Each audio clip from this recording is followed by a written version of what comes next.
விதைகள் இயக்கம் இது மண்ணிற்கு மக்களுக்குமான விதைகளின் குரல். போன வாரம் இந்தியாவிலேயே மிக மோசமான ஒரு அழுக்கான நகரம் எது அப்படின்னாக்க நம்ம மதுரை தான் அப்படின்னு ஒரு ஆய்வறிக்கை வெளிவந்திருந்தது. உண்மையாகவே எல்லோருக்குமே அதிர்ச்சி. ஆனா பாவிகளா, நம்ம தமிழ்நாட்டுல இப்படி ஒரு நகரம் ஒரு கேடுகட்ட இடத்துல இருக்குதா அப்படின்னும் போது உண்மையாகவே ஷாக்கு. எதிர்கட்சி தலைவராக இருக்கக்கூடிய எடப்பாடி பழனிசாமி கூட இதை கண்டித்து மேற்கோள் காட்டியிருந்தார். என்னயா இது, இந்த திமுக ஆட்சியில அதுவும் குறிப்பாக 2 முக்கிய அமைச்சர்கள் இருக்கக்கூடிய ஒரு மாவட்டத்துல, அதுவும் தமிழ்நாட்டுக்கே ஒரு மையமான இடத்துல இருக்கக்கூடிய ஒரு கோவில் நகரம், இந்த நகரத்தை போய் இப்படி நாரடிச்சிருக்கீங்களேயா அப்படின்னு சொல்லிட்டு அவர் கூட பேசியிருந்தாரு.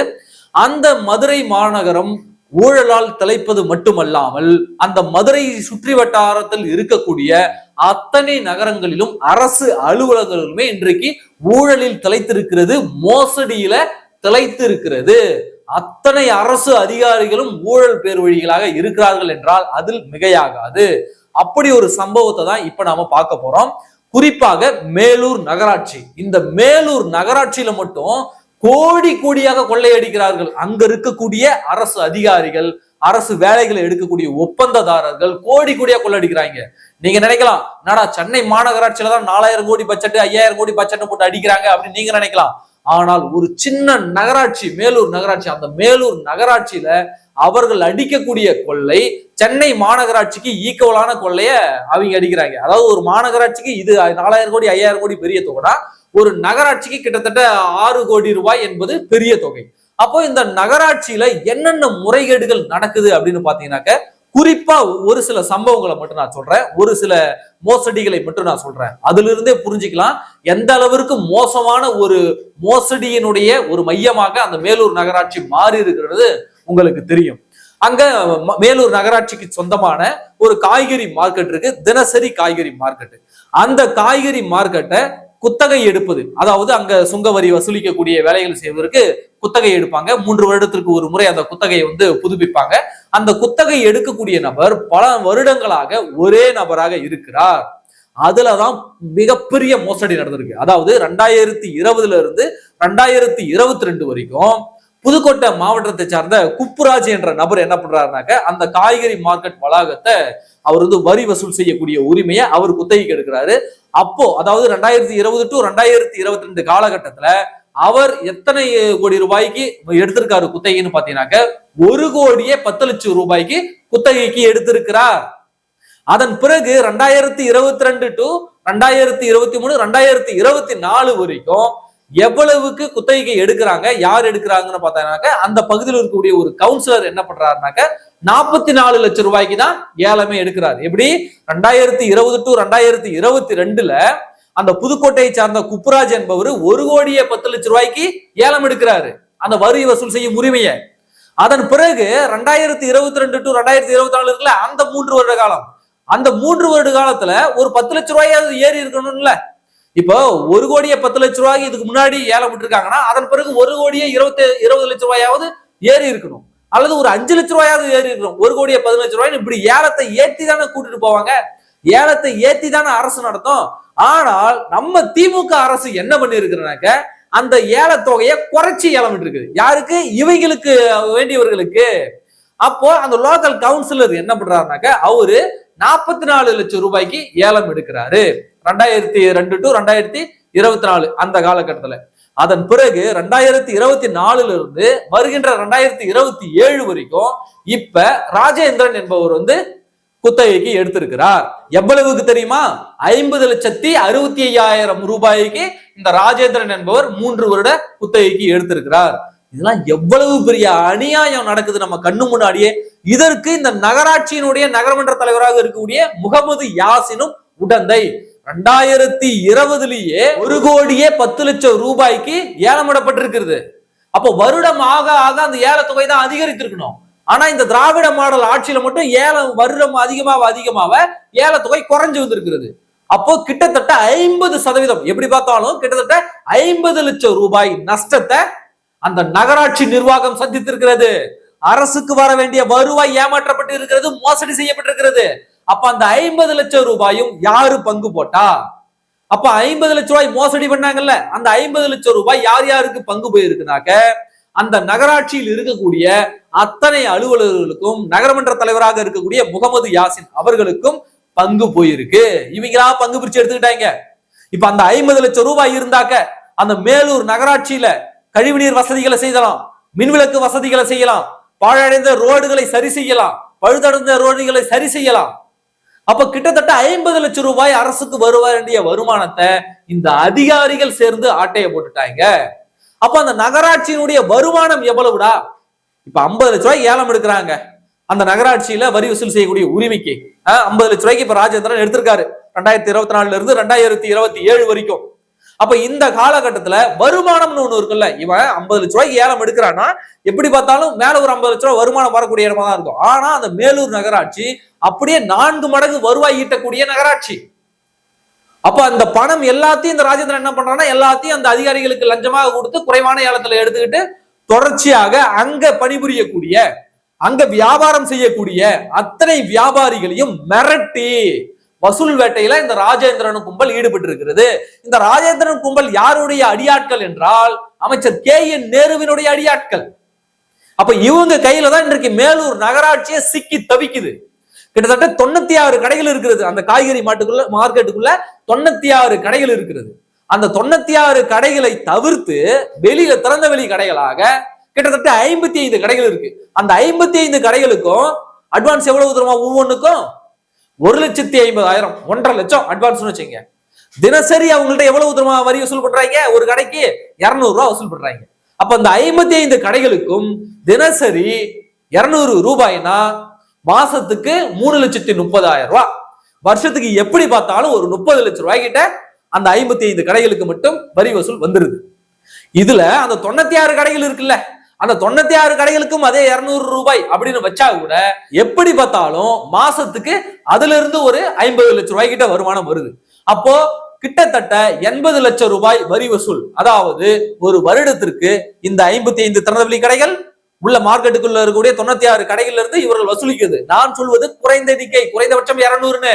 வியாபாரத்திற்கு ஏத்தவாறு கடையின் சைஸுக்கு ஏத்தவாறு அவர்களுடைய செய்யக்கூடிய நபர்களுக்கு ஏற்றவாறு வரி வசூல் மாறுபடும். அது மட்டும் இல்லாம அந்த மார்க்கெட்டை சுத்தி அந்த நகராட்சியில இருக்கக்கூடிய அந்த நகராட்சி தெருக்கல்ல தெருவோர வியாபாரிகள், நடைபாத வியாபாரிகள் இவர்கள் கிட்ட கடைகளுக்கு ஏற்றவாறு 50 ரூபாயிலிருந்து, அதாவது தலைமையில கூட வச்சுக்கிட்டு தூக்கிட்டு போய் விற்பாங்கல்ல, காய்கறி மார்க்கெட்டுக்குள்ள வந்து காய்கறியோ அல்லது பழங்களையோ கூடையில வாங்கிட்டு தலைமையில தூக்கி வச்சுட்டு தெரு தெருவா போய் விற்பாங்கல்ல, அவங்க கிட்ட எல்லாம் 50 ரூபாய் வாங்குறது. 50 ரூபாயில இருந்து ரோட்டோரம் வைத்திருக்கக்கூடிய பெரிய கடைகள், இரவு உணவு கடைகளாக இருக்கட்டும், காய்கறி கடைகளாக இருக்கட்டும், அதை தவிர்த்து அந்த பானிபூரி கடை, டீ கடை, இந்த கடைகள்லாம் கடைக்கு ஏற்ற மாதிரி ஒரு நாளைக்கு 50 ரூபாயிலிருந்து கிட்டத்தட்ட 1000 ரூபாய் வரைக்கும் இவர்கள் வசூலிக்கிறாங்க. இந்த வசூல் வேட்டை மட்டுமே ஒரு நாளைக்கு 1 லட்சம் ரூபாய். எப்படி? ஒரு நாளைக்கு 1 லட்சம் ரூபாய். இதற்கு எதுக்குமே ரசீது கிடையாது. அதுதான் முக்கியம். இப்போ நீ வசூலிக்கிறது தப்பு இல்லைங்க, அந்த வசூலிக்கிற பணத்தை நகராட்சியினுடைய வரவு செலவு கணக்குல வைக்கணும் இல்ல, அரசாங்க கணக்குல சேர்க்கணும் இல்ல. ஆனா இவனுங்க என்ன பண்றானுங்கனாக்க அந்த வசூலிக்கிற காசுக்கு ரசீது கொடுக்காம இவனுங்க அமைக்கிறானுங்க. அப்போ ஒரு நாளைக்கு 1 லட்சம் ரூபாய்னா ஒரு மாதத்துக்கு 30 லட்சம் ரூபாய். அப்போ ஒரு வருடத்திற்கு கிட்டத்தட்ட இதுவே ஒரு 4-5 கோடி ரூபாய் வந்துருது. அப்ப எப்படி பார்த்தாலும் வருடத்திற்கு இது எல்லாம் சேர்த்து கிட்டத்தட்ட 6.5 கோடியிலிருந்து 7 கோடி ரூபாய் வரைக்கும் வருமானத்தை அந்த ஒரு குத்தகைதாரர் எடுக்கிறாரு. யாரு? அந்த ராஜேந்திரன் குரூப். இதுக்கு முன்னாடி 2020 இருந்து 2022 வரைக்கும் அந்த குப்புராஜன் ஒருத்தர் ஏலம் எடுத்தார்ல, அது 1,10 லட்சம் ரூபாய்க்கு. அந்த குப்புராஜ் என்பவரும் இடையில 2022 இருந்து 2024 வரைக்கும் ஒரு கவுன்சிலர் வந்து குத்தகைக்கு எடுத்தார்ல 44 லட்சம் ரூபாய்க்கு. அந்த கவுன்சிலரும் அந்த குப்புராஜும் யாருடைய பினாமினா இந்த ராஜேந்திரன் என்பவருடைய பினாமி. இந்த ராஜேந்திரன் யாருடைய அடியாள் அப்படின்னு பாத்தீங்கன்னா KN நேருவினுடைய அடியாள். அப்போ இப்ப தெரியுதுங்களா இந்த திமுகவுடைய நெட்வொர்க். ஒரு சாதாரண மேலூர் நகராட்சியில ஒரு வருஷத்துக்கு 6.5 கோடியிலிருந்து 7 கோடி ரூபாய் வரைக்கும் அரசுக்கு செல்லக்கூடிய பணத்தை ஏமாற்றி இவனுங்க ஆட்டைய போட்டுக்கிட்டு இருக்கானுங்க. அந்த மேலூர் நகராட்சியில மட்டும் இப்படின்னா அப்போ மொத்த மதுரையில எவ்வளவு கொள்ளையடிச்சிருப்பானுங்க, அப்ப மொத்த தமிழ்நாட்டுல எவ்வளவு கொள்ளையடிச்சிருக்கும் இந்த திமுக குடும்பம், இந்த கொள்ளை கூட்டம். அப்போ சரி, வாங்குற பணத்துல இவனுக்கு என்னெல்லாம் பண்றானுங்க, எப்படா எல்லாரும் சமாளிக்கிறானுங்கன்னு பார்த்தா அத்தனை பேருக்கும் பணம் லஞ்சம் அப்படியே தேனா ஆறா பாஞ்சு ஓடுது. இவனுங்களை எதிர்த்து யாராவது கேள்வி கேட்டா உடனடியாக அவர்களை மிரட்டுவது அல்லது பணத்தை வச்சு சரி கட்டுறது.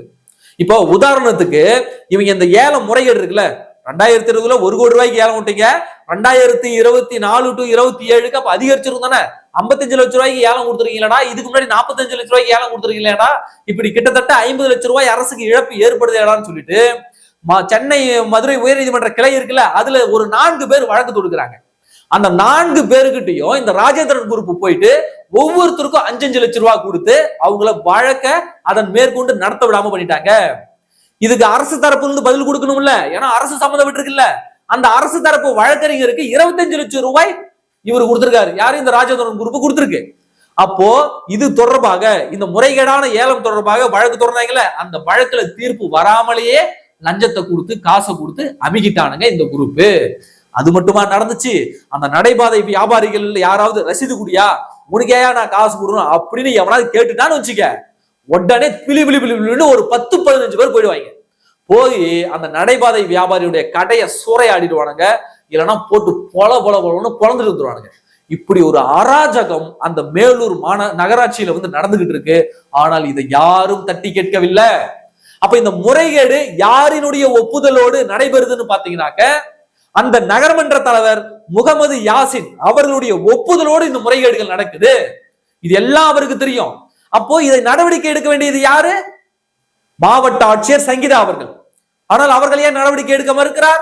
ஏனென்றால் அவர் அமைச்சர் மூர்த்திக்கு மிக நெருக்கமான நண்பர். அமைச்சர் மூர்த்தி என்ன சொன்னாலும் அதை செய்யக்கூடிய நபராக சங்கீதா இருக்கிறார்.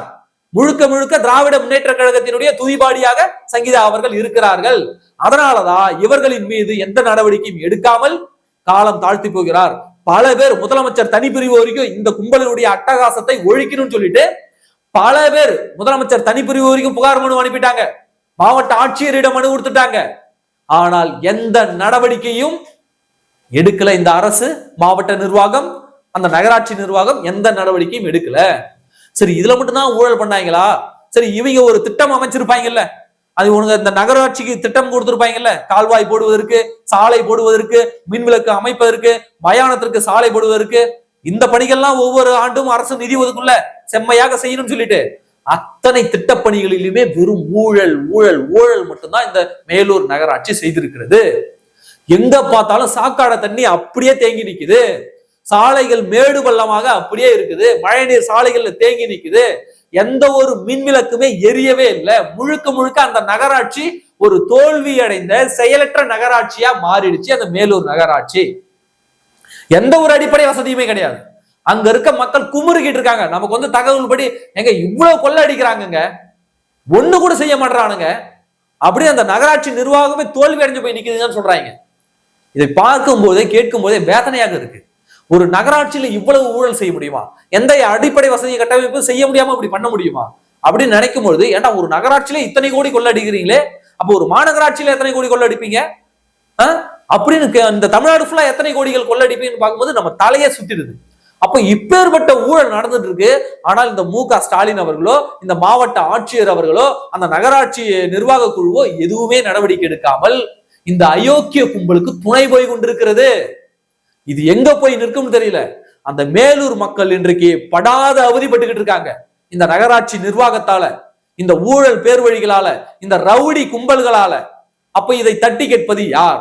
யாரெல்லாம் இவர்களுக்கு இந்த கும்பலுக்கு எதிராக மனு கொடுக்கிறாங்களோ, வழக்கு தொடுக்கிறாங்களோ, அவர்களை எல்லாம் பணம் கொடுத்து சரி செய்வது. எனக்கு பணம்லாம் முக்கியம் இல்லையா, இந்த நகராட்சி தான் முக்கியம் எந்த சமூக சேவர் சொன்னாலும் அவங்க ஆளை வச்சு அடிக்கிறது, கடையை காலி பண்ற வேலையை இந்த திருட்டு கும்பல் செய்து கொண்டிருக்கிறது. எங்களுடைய ஒரே கோரிக்கை, அந்த மேலூர் நகராட்சி மக்களினுடைய கோரிக்கை என்ன அப்படின்னாக்க, இந்த ஊழல் பேர்வழிகளின் மீது, இந்த மோசடி பேர்வழிகளின் மீது உரிய நடவடிக்கை எடுக்கணும். இவர்களுடைய ஒப்பந்தத்தை ரத்து செய்யணும். அங்க நடக்கக்கூடிய அந்த நலத்திட்ட பணிகளை மிக சரிவர கண்காணித்து மிக தரமான சாலைகள், நீர் வசதி, குடிநீர் வசதி, மின்விளக்கு வசதி இதெல்லாம் சரி செய்து கொடுக்கணும்ன்றதான் எங்களுடைய வேண்டுகோளும் கோரிக்கையும். இதை மாவட்ட ஆட்சியர் சங்கீதா அவர்கள் செய்வார்னு நாங்க எதிர்பார்க்கிறோம். மு க ஸ்டாலின் அவர்கள் கும்பலும் இதை பார்க்க வேண்டும். கே.என். நேரு அவர்களினுடைய பினாமி கூட்டம், அவருடைய அடிமை கூட்டம் தான் இன்றைக்கு மதுரையில இந்த பால ஆட்டிக்கிட்டு இருக்கு. அமைச்சர் மூர்த்தி அவர்களுக்கு இது தெரியுமா என்னன்னு தெரியல. அந்த மேலூர் நகராட்சியை காப்பாற்றுவார்களா இந்த அரசு அதிகாரிகள்? பொறுத்திருந்து பார்ப்போம். நன்றி.